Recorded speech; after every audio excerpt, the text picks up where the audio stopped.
ഇന്ന് നമ്മൾ വീണ്ടും എത്തിയിട്ടുള്ളത് നമ്മളെ മൊയ്തീൻ ഖാൻ്റെ ഫാമിലാണ് കേട്ടോ. മലപ്പുറം ജില്ലയിൽ പട്ടണക്കാവുള്ള നമ്മളെ മൊയ്തീൻ ഖാൻ്റെ അടുത്താണ് നമ്മൾ എത്തിയിട്ടുള്ളത്. അപ്പോൾ ഇന്ന് നമ്മൾ പ്രധാനമായിട്ടും ഫോക്കസ് ചെയ്യുന്നത് ഇവിടുത്തെ ഈ ടവർ മുന്തിരിയെ കുറിച്ചാണ് കേട്ടോ. കുറച്ച് ദിവസങ്ങൾക്ക് മുമ്പ് ടവർ മുന്തിരിയുടെ വീഡിയോ കാര്യങ്ങളൊക്കെ നമ്മൾ ചെയ്തിരുന്നു. അപ്പോൾ ഒരുപാട് സംശയങ്ങൾ അതിൽ വന്നിട്ടുണ്ട്. കാരണം ഇത് ടവർ മുന്തിരി തന്നെയാണോ, സാധാ വള്ളി മുന്തിരി ടവർ മുന്തിരി രൂപത്തിലേക്ക് ഷേപ്പ് ചെയ്തതാണോ, അങ്ങനെയൊക്കെ ഒരുപാട് സംശയങ്ങൾ ഈ ഒരു ടവർ മുന്തിരിയുമായി റിലേറ്റഡ് ആയിട്ട് വന്നിരുന്നു. അതേ മുന്തിരിക്കൊരയിൽ എല്ലാതും പഴുത്ത് കിട്ടുന്നുണ്ടോ, അങ്ങനെയൊക്കെ ഒരുപാട് സംശയങ്ങളുണ്ട്. കാരണം ഇതൊരു പുതിയതായിട്ട് നമ്മളെ മാർക്കറ്റിലേക്ക് വന്നതുകൊണ്ട് തന്നെ നമ്മൾ ഡീറ്റെയിൽ ആയിട്ട് ഇതിനെക്കുറിച്ച് പറഞ്ഞു തന്നില്ലെങ്കിൽ സംശയങ്ങൾ തീർത്താൽ തീരില്ല. അപ്പോൾ ഇതിനെക്കുറിച്ചൊരു ഡീറ്റെയിൽ വീഡിയോ ആണ് ഇന്ന് നമ്മൾ ഉദ്ദേശിക്കുന്നത്. അപ്പോൾ വീഡിയോ എല്ലാവരും സ്കിപ്പ് ചെയ്ത് തന്നെ കാണാൻ മാക്സിമം ശ്രമിക്കുക. നിങ്ങളുടെ വിലയേറിയ അഭിപ്രായങ്ങൾ കമൻറ്റ് ബോക്സിൽ രേഖപ്പെടുത്താനും ശ്രമിക്കുക കേട്ടോ.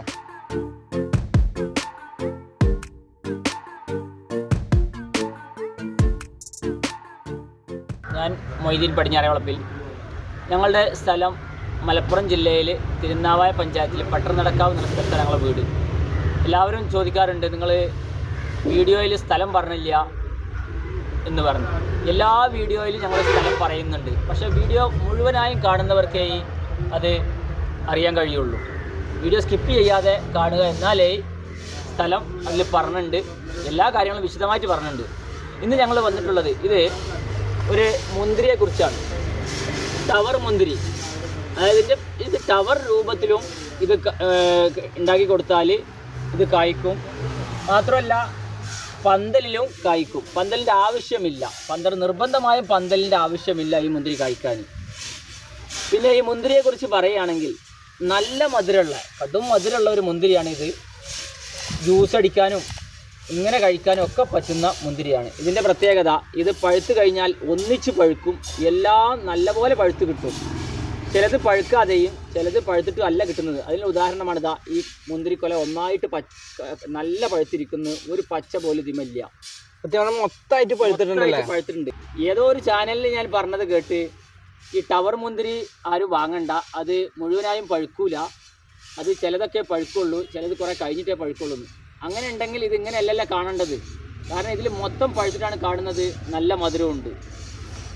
ഇത് ടവർ മുന്തിരി എന്നുള്ളത് കൊണ്ട് നമ്മൾ ഉദ്ദേശിക്കുന്നത് ഇതേപോലെ ഒരു ചട്ടിയിൽ നമുക്ക് വെച്ചിട്ടുണ്ടാക്കാൻ പറ്റുന്ന ഒരു മുന്തിരി അത്രേ ഉള്ളൂ. അത് നമുക്ക് ഇത് വേണമെങ്കിൽ നമുക്ക് വള്ളിയായിട്ടും ചെയ്യാം, പന്തലിട്ടിട്ടും ചെയ്യാം. കാരണം സ്ഥലം കുറവുള്ളവർക്ക് ഏറ്റവും ഒരു ചുരുങ്ങിയ ചെലവില് മുന്തിരി കായ്പിക്കാനുള്ള ഒരു സിസ്റ്റമാണ് ഇത്. അതേപോലെ തന്നെ നമ്മളെ ഫ്ലാറ്റിലൊക്കെ നിൽക്കുന്നവർക്ക്, ഒരു 2ാം നിലേന്റെ 3ാം നിലേന്റെ ഒക്കെ മുകളിൽ നിൽക്കുന്നവർക്ക് ബാൽക്കണിയിൽ വേണമെങ്കിൽ ഇത് നമുക്ക് സിമ്പിൾ ആയിട്ട് വെക്കാൻ പറ്റില്ല, വളർത്തിയെടുക്കാം. ഓക്കെ. ഇതൊക്കെ നമുക്ക് ഇതേപോലെ സെറ്റ് ചെയ്യാൻ എന്തൊക്കെയാണ് യൂസ് ചെയ്തിരിക്കുന്നത്, ഇതൊന്ന് വിശദീകരിച്ച് തരുമോ? ഇതിൻ്റെ നമ്മളെ തെങ്ങ് വലിച്ചിട്ടുന്ന കമ്പി, തെങ്ങ് വലിച്ചിട്ടുന്ന കമ്പിയാണിത്. അതാണ് ഈ കമ്പി 4 വെക്കുക. ഓക്കെ, ഈ സെന്ററിലല്ലേ? പിന്നെ അത് 4 വെച്ചതിന് ശേഷം നമ്മളെ സർവീസ് വയർ, കറണ്ടിന്റെ സർവീസ് വയർ വലിച്ചിട്ടുന്ന ഇത് ഈ കമ്പിയാണ്. ഇത് ചുറ്റി കൊടുത്തിട്ടുള്ളത്. നമുക്ക് ഇവിടെയുള്ള എല്ലാ കൊല്ലം ഇതേപോലെ തന്നെ കിട്ടിയിട്ടുണ്ടല്ലേ? അപ്പൊ ഇവിടെ ഒരു ചെറിയൊരു കൊല ഉണ്ട്, അതും പഴുത്തിട്ടുണ്ട്. അപ്പുറത്ത് വേറെ ഒന്ന് നിൽക്കുന്നുണ്ട്, നല്ലോണം പഴുത്തിട്ടുണ്ട്. ഇതാ ഓക്കെ. അപ്പൊ അപ്രോക്സിമേറ്റ് ഇത് അങ്ങനെ പഴുക്കാത്ത പ്രശ്നങ്ങളൊന്നും നമുക്ക് ഇല്ല. മാത്രമല്ല നല്ല മധുരമുണ്ട്. ഇപ്പൊ നിനക്ക് കഴിച്ചു നോക്കിയിട്ട് പറയാം.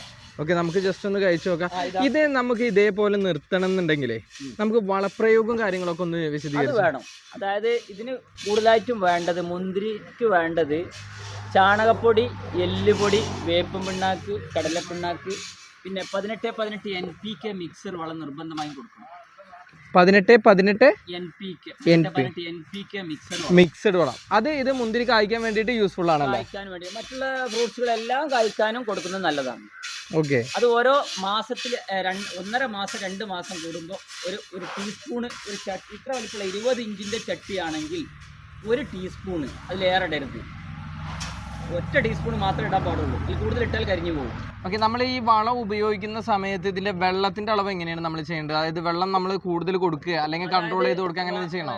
വളം ഇടുന്ന സമയത്ത് രാവിലെ ഈ വളങ്ങളൊക്കെ ഇട്ട് വെച്ചതിന് ശേഷം വൈകുന്നേരമാണ് വെള്ളം ഒഴിച്ചു കൊടുക്കേണ്ടത്. അതായത് ആ ഇടുന്ന സമയത്ത് നമ്മളൊന്നും ചെയ്യണ്ട, ഒഴിക്കാൻ പാടില്ല. ഓക്കെ. അപ്പൊ നമുക്ക് ഇതിപ്പോ വെച്ചിരിക്കുന്ന ചട്ടീന്റെ സൈസ് എന്ന് പറഞ്ഞാൽ എത്ര വരുന്നത്? 20 ആണോ? 20 ഇഞ്ചിന്റെ ചട്ടിയാണ്. 20 ഇഞ്ചിന്റെ ചട്ടിയിലാണ് ഇത് സെറ്റ് ചെയ്തിട്ടുള്ളത്. അത്യാവശ്യം നമുക്ക് ക്വാണ്ടിറ്റി മുന്തിരി നമുക്ക് ഇതുമ്പോൾ കിട്ടിയിട്ടുണ്ട്. ഞാൻ കഴിഞ്ഞ വീഡിയോയിലൊക്കെ നമ്മൾ ഉൾപ്പെടുത്തിയ മുന്തിരിയൊക്കെ കഴിഞ്ഞു തോന്നുന്നല്ലോ എനിക്ക്.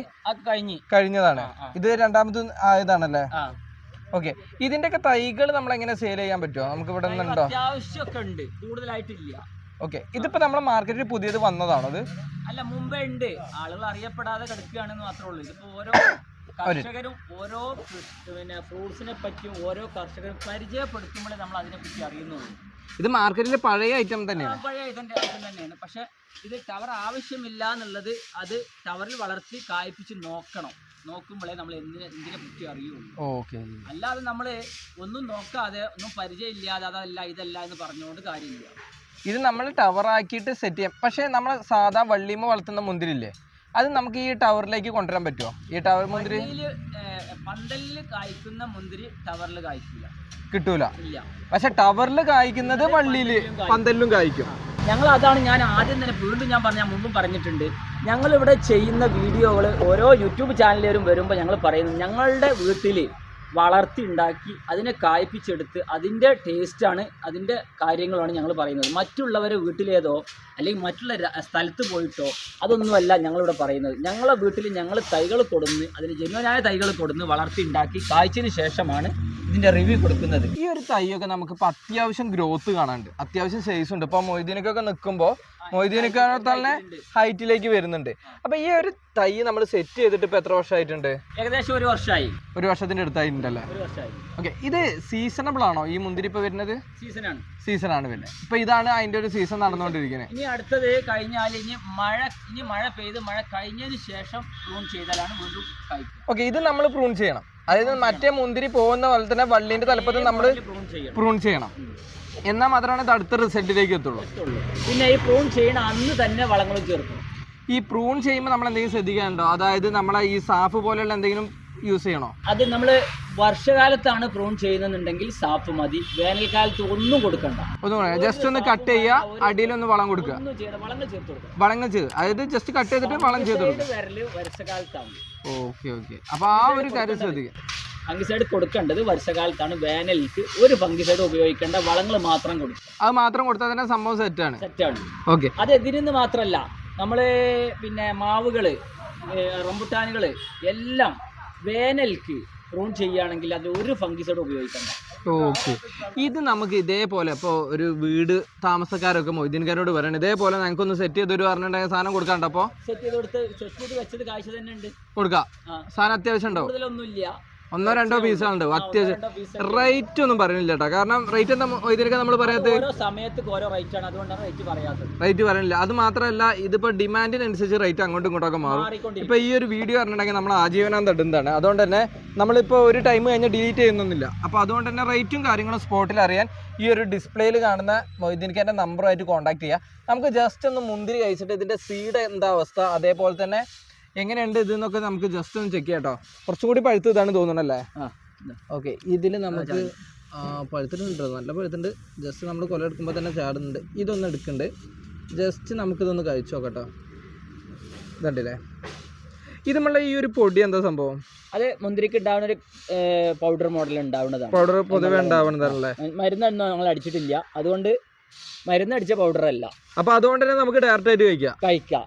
ആളുകളുണ്ട് പിന്നെ മരുന്ന് അടിച്ചുകൊണ്ടേ കായ്പിക്കുന്ന ചില ആൾക്കാരുണ്ടാവും. ഞങ്ങളിവിടെ ഒരു മരുന്നും അടിക്കണില്ല, കായ്ക്കാൻ വേണ്ടിയിട്ട് ഒരു മരുന്ന് ഞങ്ങൾ ഉപയോഗിക്കുന്നില്ല. കാരണം നമ്മൾ എന്താ മരുന്ന് അടിച്ചുകൊണ്ട് പ്രത്യേകിച്ച് ചോദിക്കാൻ കാരണമുണ്ട്. കാരണം ഞാൻ കഴിഞ്ഞ ഇതിലൊരു പേരക്ക കഴിച്ചപ്പോൾ നമ്മളൊരു സബ്സ്ക്രൈബർ സുഹൃത്ത് പറഞ്ഞിരുന്നു, മരുന്നടിച്ച പേരക്ക ഡയറക്റ്റ് ആയിട്ട് കഴിച്ച ആ സുഹൃത്തിനെ നമിക്കുന്നു എന്ന് പറഞ്ഞിട്ട്. അപ്പൊ ഇത് മരുന്നൊന്നുമില്ല, നമ്മളിവിടെ ഒരു മരുന്ന് ഉപയോഗിക്കുന്നില്ല. അല്ലാതെ തന്നെ നമുക്ക് റിസൾട്ട് ഓക്കെയാണ്. ഓക്കെ, നമുക്ക് ഇതൊന്ന് കഴിച്ചു നോക്കിയാലോ. മുന്തിരി അത്യാവശ്യം ക്വാണ്ടിറ്റി ഇവിടെ ഉണ്ട്. 2ാമത്തെ കൊല ഇവിടെ ഉണ്ട്. നമുക്ക് 3 കൊലകളാണ് നമുക്ക് ഇവിടെ നിൽക്കുന്നത് കാണാൻ സാധിക്കുന്നത് കേട്ടോ. അപ്പോൾ നമ്മളിത് കഴിച്ചു നോക്കുകയാണേ. നമ്മൾ പൊട്ടിച്ചിട്ടുള്ള മുന്തിരി കഴിക്കാൻ പോവാട്ടോ. അത്യാവശ്യം നല്ല മധുരമുണ്ട്. സാധാ നമ്മളെ മുന്തിരി കഴിക്കണ പോലെ. ഞാൻ ജസ്റ്റ് സീഡൊന്ന് ഞാൻ അങ്ങോട്ട് പുറത്തേക്ക് എടുക്കുന്നുണ്ട്, കാരണം സീഡിൻ്റെ സൈസ് കാണിച്ചു തരാം. എനിക്ക് 2 സീഡാണ് ഇതിൻ്റെ ഉള്ളിൽ ഉണ്ടായിരുന്നു, ഒന്നിൻ്റെ കയ്യിൽ നിന്ന് ചാടിപ്പോയി. ജസ്റ്റ് സീഡിൻ്റെ വലിപ്പം ഞാൻ കാണിച്ചു തരാം കേട്ടോ. ഇതാണിപ്പോൾ നമ്മൾ കഴിച്ച മുന്തിരിയുടെ സീഡിൻ്റെ സൈസ് വരുന്നത്. അത്യാവശ്യം നല്ല ടേസ്റ്റിയാണ്. നല്ല ടേസ്റ്റ് പറഞ്ഞാൽ സാധാരണ നമ്മളെ മുന്തിരി എങ്ങനെ കഴിക്കുന്നത് അതേ ഫ്ലേവറും കാര്യങ്ങളാണ് എനിക്ക് കഴിച്ചപ്പോൾ കിട്ടിയത്. സീഡൊക്കെ സാധാ മുന്തിരീൻ്റെ അതേപോലെ തന്നെ കേട്ടോ നമ്മളെ വീട്ടിലേക്ക് വെക്കാവുന്ന ഒരു അടിപൊളി വെറൈറ്റി കൂടിയാണ് നമ്മളെ ഈ ഒരു ടവർ മുന്തിരി എന്ന് പറഞ്ഞിട്ടോ നമ്മൾ വീട്ടിൻ്റെ മുറ്റത്തൊക്കെ വെച്ചിട്ടുണ്ടെങ്കിൽ കാണാനും നല്ല അതിമനോഹരമാണ്. അപ്പോൾ ഇതിൻ്റെയൊക്കെ തൈകൾ ലിമിറ്റഡ് സ്റ്റോക്ക് നമ്മളെ മൊയ്തീൻ ഖാൻ്റെ കയ്യിലുണ്ടാവും. ഇല്ല മൊയ്തീൻ ഖാൻ, നമുക്ക് കൊടുത്തൂടെ? അത്യാവശ്യത്തിന് ഷിപ്പിങ്ങും കാര്യങ്ങളും ഇപ്പം എന്താ പറയുക, നമുക്ക് കൊറിയർ ഇല്ല, അതായത് കൊറിയറും ഇല്ല, ഡെലിവറി ഇല്ല. അതായത് ഡയറക്റ്റ് ആയിട്ട് ഇവിടെ വന്നിട്ട് ഇവിടുത്തെ ഫ്രൂട്ടുകൾ കണ്ട് കഴിച്ച് പ്ലാന്റുകൾ വാങ്ങി മനസ്സിലാക്കിയിട്ട് എടുത്താൽ മതി. പിന്നെ എല്ലാവരും കൂടുതൽ ചെയ്യണമായിരിക്ക് ബൾക്കായിട്ട് ഞങ്ങളിവിടെ സെയിൽ ചെയ്യണില്ല, അതുകൊണ്ടാണ് കൊറിയർ ഇല്ലാത്തത്. കുറേ ആളുകൾ കംപ്ലൈൻറ്റ് പറഞ്ഞിരുന്നു, മൊയ്തീൻ ഞങ്ങൾ എങ്ങനെയും കൊറിയർ ഒന്ന് അറേഞ്ച് ചെയ്യും എന്ന് പറഞ്ഞിട്ട്. പക്ഷേ ഞങ്ങൾ ഇങ്ങനെ ബൾക്കായിട്ട് ലോഡ് കണക്കിന് അങ്ങോട്ട് വിട്ട് ഇങ്ങോട്ട് വിട്ട് ലോഡ് അങ്ങോട്ട് പോയി ഇങ്ങോട്ട് പോയി ഇതൊന്നും ഞങ്ങൾക്കില്ല. ഇവിടെ ഒരു 400 വെറൈറ്റി ഫ്രൂട്ട്സ് വളർത്തിയുണ്ടാക്കി കായ്ച്ചതിന് ജെനുവനായ തൈകൾ കായ്ച്ചതും അതിന് ചെറിയ തൈകളും കൊടുക്കുന്നുണ്ട്. അത് അത്യാവശ്യപ്പെട്ടവരിവിടെ വന്നാൽ നല്ല തൈകൾ കൊടുക്കുന്നുണ്ട്. അപ്പോൾ അത് ഇവിടെ വരെ തന്നെ വേണം. അതാണ് ഞങ്ങളെ പിന്നെ കൊറിയറിന് ചെയ്യാത്തതിൻ്റെ ഉദ്ദേശം എന്ന് പറഞ്ഞത്. ഇവിടെ വന്ന് എക്സ്പീരിയൻസ് ചെയ്ത് വാങ്ങാന്നുള്ളതുകൊണ്ടാണ്. അതായത് ഇവിടെ വന്നിട്ട് അവർ കാണണം, തൈകൾ കണ്ടിട്ട് എടുത്താൽ മതി.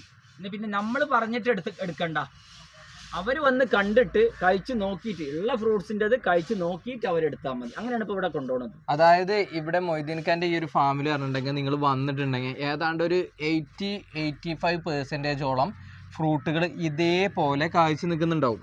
അപ്പോൾ നിങ്ങൾക്ക് ഇത് കഴിച്ച് നോക്കിയിട്ട് എക്സ്പീരിയൻസ് ചെയ്തിട്ട് തന്നെ നിങ്ങൾക്ക് ഈ ഒരു തൈകൾ വാങ്ങാൻ സാധിക്കും.